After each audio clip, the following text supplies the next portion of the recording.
Alrighty, so here I am again. Again, I'll just gonna see where this journey takes me, and I think some of these words that I've written down over the past and stuff are able to help people, and at the very least, it helps me.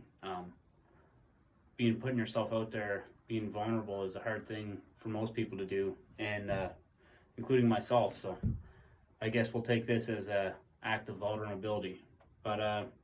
Words over my lifetime have been incredibly important to me. I have a hard time when words change, and so through all of that, I began to try to explore kind of what certain words mean to me and how I interpret them. And through those, I realized that my way I thought of certain words was flawed and untrue to what the application of the word has become. So with this one, I think we'll call this little series maybe Whispers from the Woodshed. Something about being in the woods and, seeing your work stacked behind you, it makes you kind of, puts a little bit of sense of pride into you, but in a good way. So anyways, here we go. This one is called Truth. And my definition will come from the Oxford Canadian Dictionary circa 2005. By definition, it is the accuracy of delineation or representation. It is a noun of the adjective true. This is in accordance or consistent with reality. Now this shines a light on a major issue with this term. Whose reality does it align with? As we all exist in a shared yet entirely different reality. We each have our own individual realities, experiences, stories, and ways. No one will be the exact same as you, yet we all exist in characters of each other's realities or stories. If it helps draw the picture. If we can't be sure of the reality we exist in, how can we know what is true? Before I answer, I will show you what I mean and let you peek inside my reality. I was 33 years old when I was able to figure out that the reality I had grown in, thought of as normal and healthy, turned out to be the opposite in many ways. I had been convinced my parents were the best parents anyone could have ever asked for. If I was to think any less, I would be reminded of just how much love they had for me, punished for the things I had no understanding of, and forced to take responsibility for everything that happened in my presence, as I was guilty by association. What does that even mean? What an overwhelming concept to try and navigate as a very neurodivergent child, I found out. Crippled by repercussions and unjust punishments, 33 years to live in untruth, to not be who I am, but who people forced, trained, manipulated, and beat me into. To please people too afraid to actually look themselves in the eye. I'm trying to accept fully that I have ADHD. I've berated and told professionals and honest people who could see my struggles that they don't know what they're talking about. That a phone tech and a washed-up dental hygienist who carry a lot of personal trauma that they've so graciously passed to myself said without a doubt had been true. Now why does this matter? Well, the lies and things I had to suppress caught up and tore a hole in the universe. I had nothing left to help. Mom and Dad would convince me I was too sensitive. The booze just delayed the pain, so as it began to appear where it never had, I needed more. I responsibly limited myself to 12 ounces of Crown a night.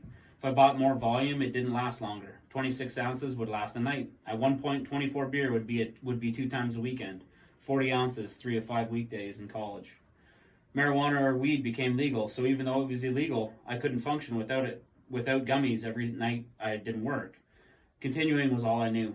Truth was blasting through everything I did until I couldn't not pay attention. The truth was that I wasn't okay anymore.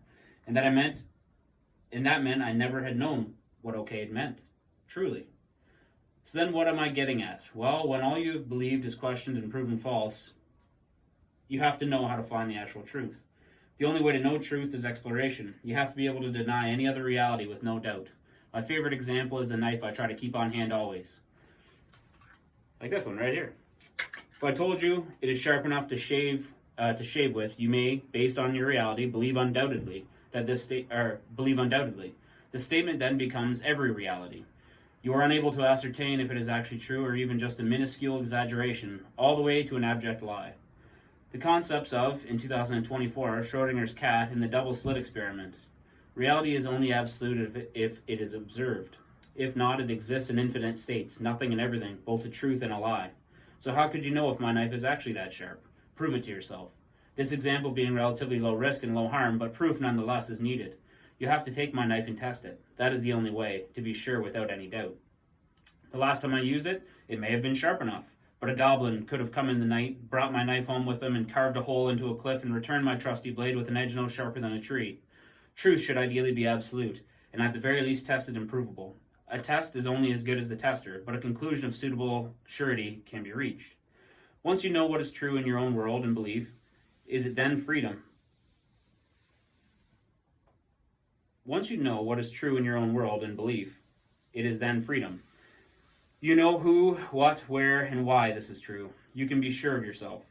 This is when you become a force to be reckoned with. Truth becomes both safety and a weapon. You can use it to flush the darkness away, the torch to guide you through the toughest, darkest dungeons. The only reason to fear truth is to be protecting a lie, letting darkness spread and fester in places and things you're not aware of. Knowledge is power. The truth will set you free. The truth can fucking hurt.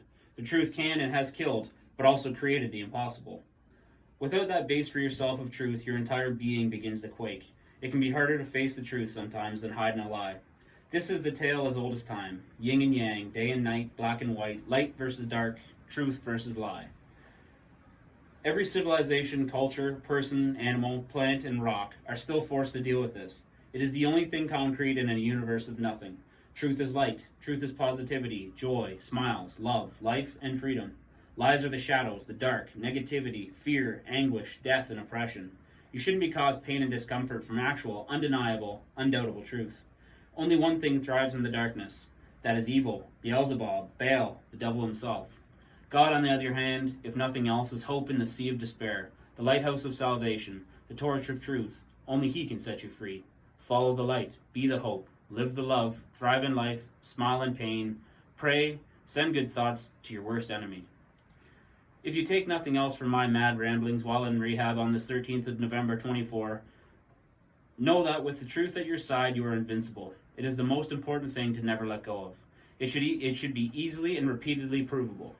It is the sword and the shield, but it can only be yours. My truth won't always be yours. Yours not always mine. Many things we get the pleasure to share in truth, though.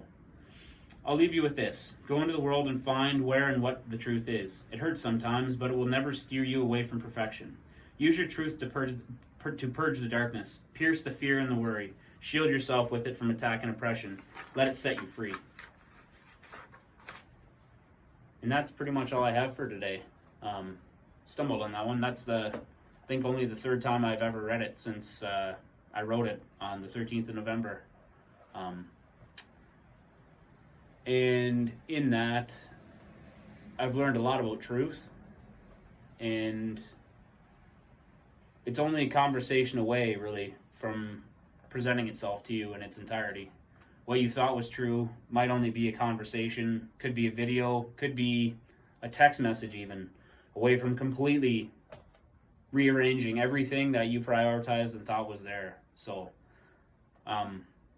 with that, I invite you to consider some definitions yourself.